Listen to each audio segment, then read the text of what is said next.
हथौड़ी छै हाथ में आ डीजे पनारा खूब लगेबै छेनी हथौड़ी छै हाथ में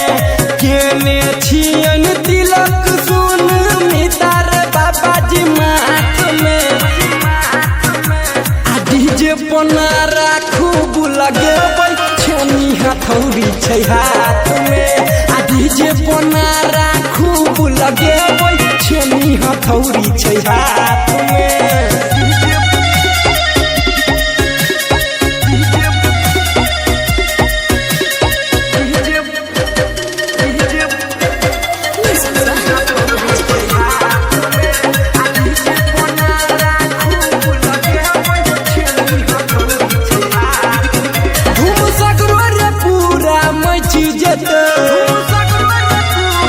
जब मूर्ति पंडाल में बैठ जते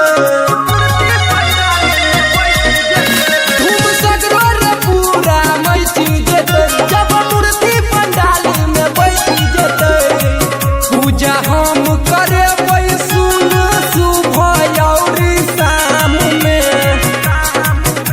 आ डीजे पनारा खूब लगेबै छेनी हथौड़ी छै हाथ में आ डीजे पनारा खूब लगेबै छेनी हथौड़ी छै हाथ में।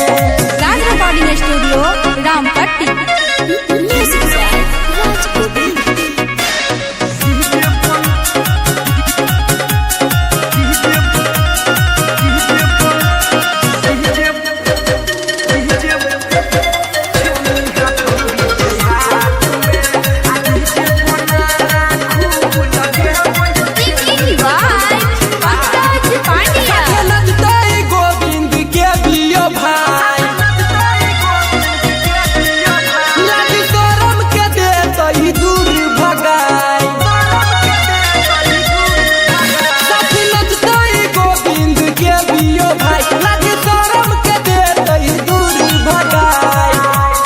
पांडिया कमर हिले तई मिली के ये के साथ में